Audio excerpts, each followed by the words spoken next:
So we've got another kind of weird graph, scatter plot question. We've seen a bunch of these in this test, and it means that it's a free points question, right? We really just need to follow instructions, and we should be able to very quickly see what the answer is. This is the kind of thing that we do not want to lose points on. Now, it looks kind of confusing, but remember, the story is not really relevant. They're just going to tell us what to do and where to go, and we just need to kind of give them the most basic version of what they're asking for.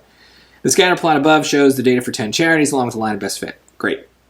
For the charity with the greatest percentage of total expenses spent on programs. Look, percent of total expenses spent on programs. So we want the greatest value of Y, right? And the key here is that we're looking at the dots. So the highest dot is that one right there. And that's because that's what the charities are looking like on the graph, right? The charities that they polled, or whatever this is, are the dots.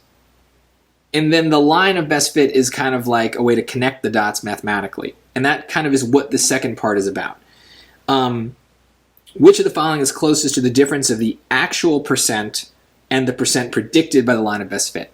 So I think that is actually really, really clear, but I think it's also worth pausing for a second and just making sure you understand how a scatter plot works. What it does is it takes the actual values, the dots, and it puts them on a graph. And then a line of best fit, or a curve of best fit, depending, is a way of connecting the dots to find a trend, right? So look at all the spots in between those dots, right? There's a lot of space, there's a lot of unknowns, right? What's going on at 2000, for example? We don't have a dot there. But we'd really like to have a prediction of what would happen if we did have a dot there, and that's the point of a line of best fit, is it's a prediction of what's going on.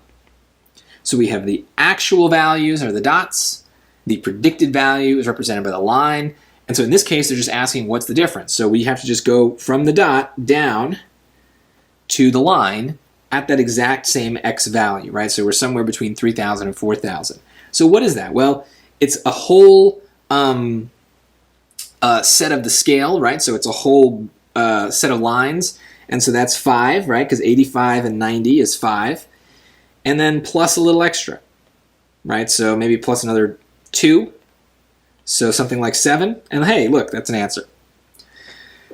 So what was the math that we really need to do here? We had to add 5 and 2. It's very easy.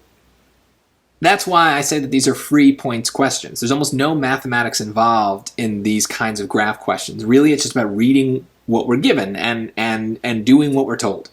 And so you want to kind of approach it from that angle and not let the story distract you. It's very much just about following those instructions. So stick to them.